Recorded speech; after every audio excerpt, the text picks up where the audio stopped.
Wallahu fi aunil abdi makanal abdu fi auni akhi. Janji Allah, selama hamba itu mau menolong saudaranya, maka Allah akan terus menolong hamba tersebut. Katanya Allah itu Al-Qawi, maha kuat.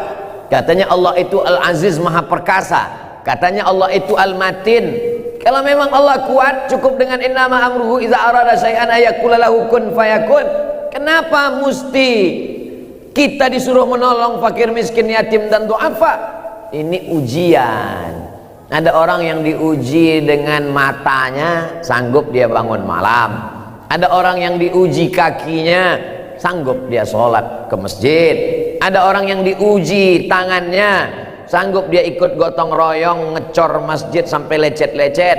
Tapi ada orang ketika diuji kantongnya, diuji uangnya, yang bangkit adalah egonya, bakhilnya.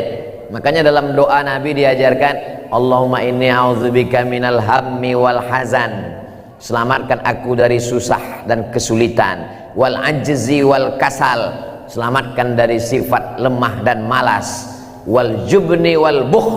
Selamatkan dari sifat pengecut dan pelit, bakhil, kikir, kedekut, medit, wadala'id daini wa ghalabatir rijal. Dililit hutang dan dikuasai orang lain. Siapa orang yang beruntung? Bukan pedagang yang berhasil bisnis. Siapa orang yang beruntung? Bukan orang yang modalnya sedikit untungnya besar. Orang yang paling beruntung menurut Al-Quran adalah wa may yuqa syuhha nafsihi faulaika humul muflihun. Siapa yang selamat dari sifat bakhil, pelit, kikir yang ada dalam hatinya, itulah orang-orang yang beruntung. Ada jenis manusia ini hobinya cuma dua, jama'a malau wa ad-dadah. Jama'a ngumpul, ad-dadah ngitung. Kumpul hitung, kumpul hitung, kumpul hitung, nggak pernah keluar. Dapat uang kumpul, dapat tanah kumpul, dapat ruko kumpul, dapat rumah kumpul, dapat mobil kumpul.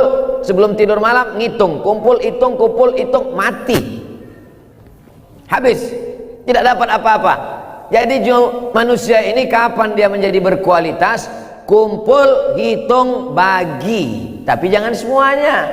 Ada sebagian untuk keluarga. Allah sudah tetapkan, kalau dia emas 2,5%, kalau dia padi 10%, kalau pakai irigasi potong biaya operasional 5%. Yang sukarela namanya sodakoh, yang benda namanya infak. Kalau tidak bisa ngasih benda, cuman senyuman, sodakoh. Sekarang senyum pun payah karena pakai masker. Islam agama yang memberikan jalan kepada semuanya. Yang punya tanah kasih wakaf, mesti ada 4 syaratnya. Orang yang berwakaf, orang yang menerima wakaf, ada benda yang diwakafkan dan tidak boleh hilang, tidak boleh habis, tidak boleh wakaf lampu, lilin maksudnya, karena lilin dibakar habis, wakaf tidak boleh habis. Makanya kalau sudah cerita wakaf, wakaf tanah.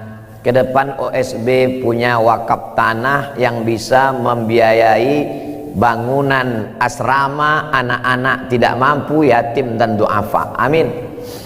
Banyak betul permintaan Ustadz Somad ini. Dia cuma ceramah ngomong aja, kami yang kerja ini. Insya Allah saya support juga melalui iklan-iklan. Jangan lupa, anak anda ingin cerdas, minumlah, pakailah, gunakan OSB. Saya tinggal buatkan kata-katanya aja, tuliskan kata-katanya, nanti saya pegang, saya tinggal ngomong macam beo. Habis itu diupload di Instagram Ustadz Somad. Habis itu kita share ke grup-grup. Apa yang didapatkan dari ini semua? Kalaulah nanti muncul tanah wakaf OSB, di atasnya ada penghafal Quran yatim dan du'afa. Anak itu satu hari ngulang bacaannya 2 juz. 1 bulan dia hatam 2 kali, setahun dia hatam 24 kali, di bulan Ramadan dia hatam berkali-kali. Setetes 2 tetes mengalir juga pahalanya ke kubur kita. Anak saya belum tentu menjadi penghafal Quran, tapi kalau anak-anak ini kita biayai. Kalau sendiri memang berat dia, tapi kalau kita berjamaah insya Allah Itulah makanya kata Allah Ta'ala melalui Nabi Muhammad SAW, yadullah ma'al jamaah, pertolongan Allah akan turun bersama jamaah. Islam tidak akan pernah kuat kalau sendiri-sendirian. Ada Nabi Muhammad SAW hebat, tapi dia tidak dibantu oleh Allah, tidak kirimkan malaikat untuk menolong dia. Allah kirimkan manusia yang berada di sekitarnya. Manusianya pun macam-macam. Ada yang tua bijaksana, Abu Bakar. Ada yang anak muda gagah perkasa, Umar bin Khattab. Ada yang anak muda cerdasnya luar biasa, Ali bin Abi Thalib. Ada orang yang kaya raya, Utsman bin Affan, Abu Talhah, Abu Dihdah. Ini semua adalah model. Jadi coba kita tempatkan diri kita. Kalau kita tidak punya harta tapi orang tua yang bijaksana, berarti kita menjadi Abu Bakar Siddiq.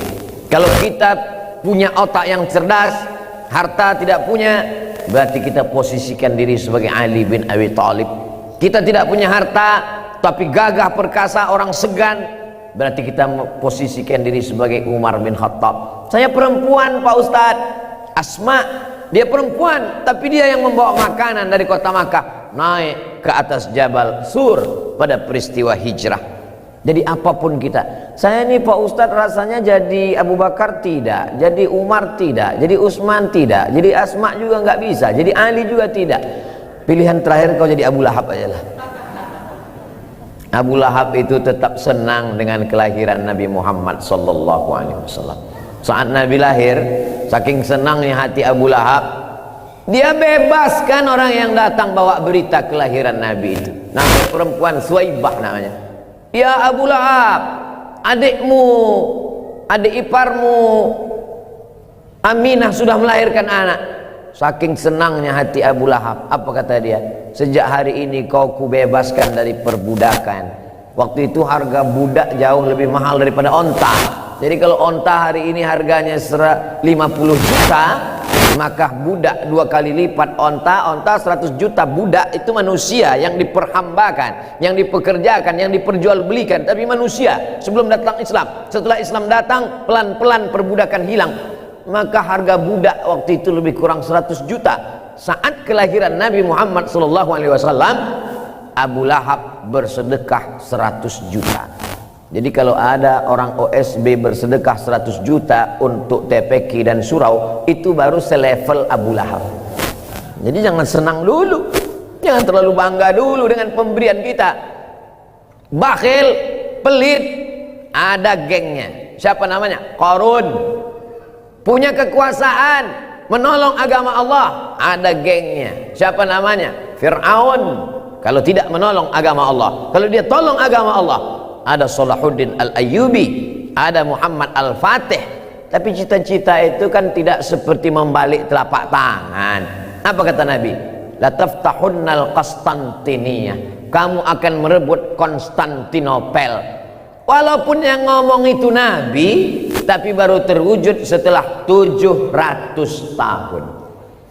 Keluar statement dari mulut Nabi, kamu akan merebut Konstantinopel. Konstantinopel baru direbut pada abad 15, 700 tahun setelah Nabi Muhammad SAW meninggal.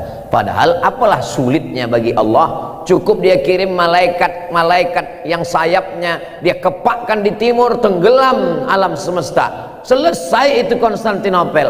Tapi Allah mau kita berpikir rasional, dan yang membebaskan Konstantinopel itu namanya sama dengan Muhammad SAW.